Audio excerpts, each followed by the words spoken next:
Hello everyone, how are you? I hope everyone is having a wonderful day. Welcome to my channel, The Last of Us 24 and new video your favorite series, The Last of Us. Subscribe to my channel for more new episodes of The Last of Us and new news. Based on the source material, all signs are pointing to The Last of Us Season 2 being incredibly divisive among viewers due to events that will be difficult to prepare for.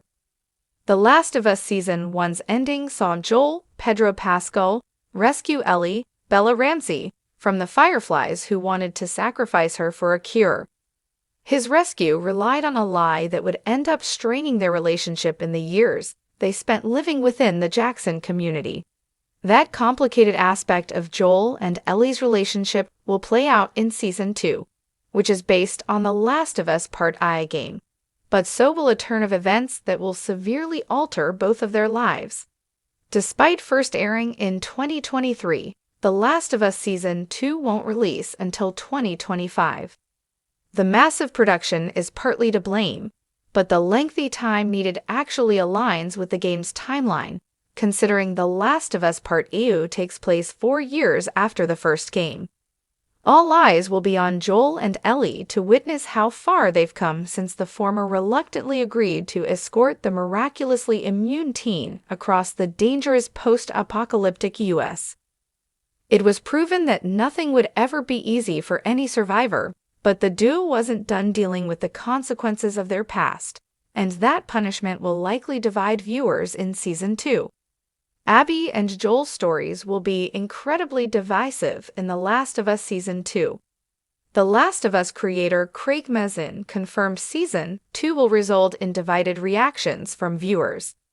The cause, of course, will be the second game's most shocking sequence: Joel's death at the hands of Abby, the daughter of one of the Firefly surgeons that Joel killed to save Ellie.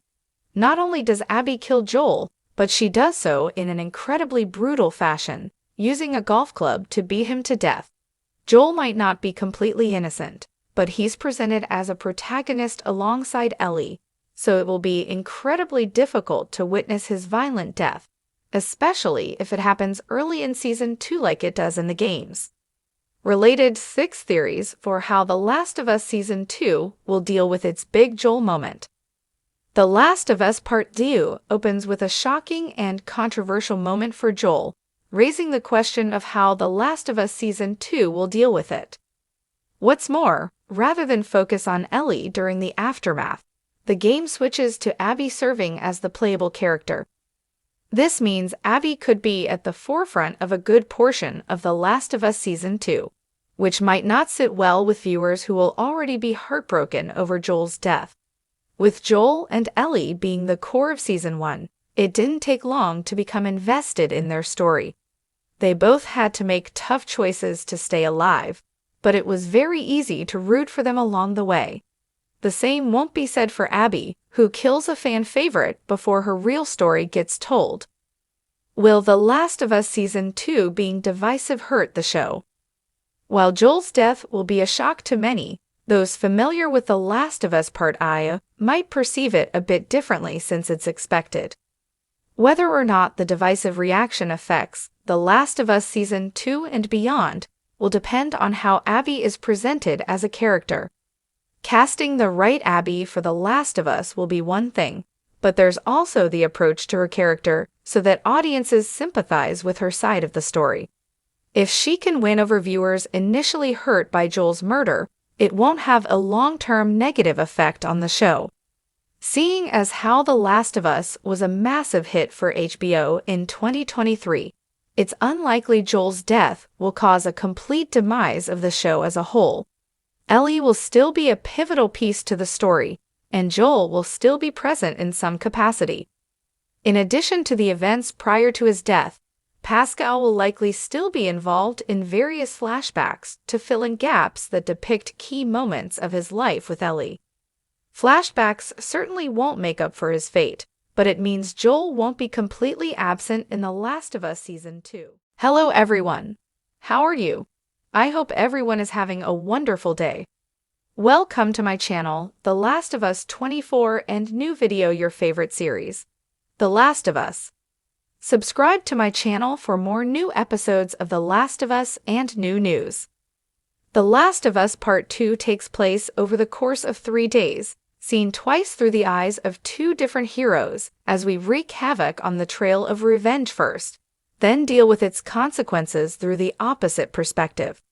It's a game in which the passage of time is key, imbued with a sense of chronology that other games regard as trivial.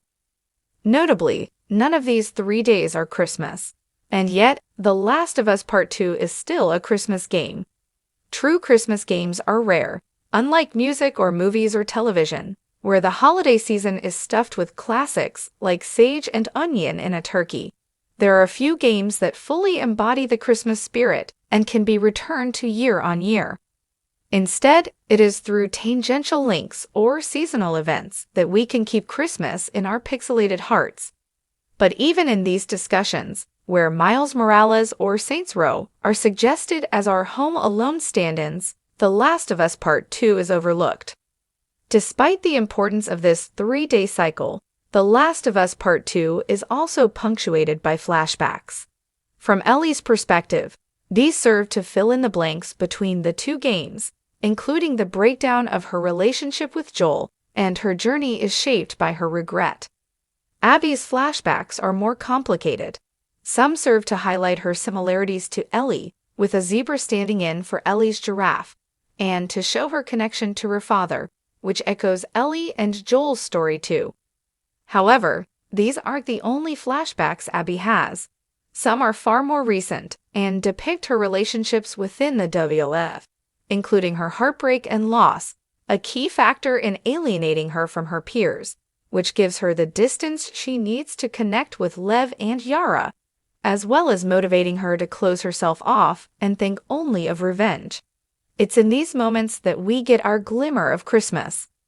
In the aquarium that Abby and her friends use as a sanctuary from the violence of the world, Owen and Mel have decorated for Christmas.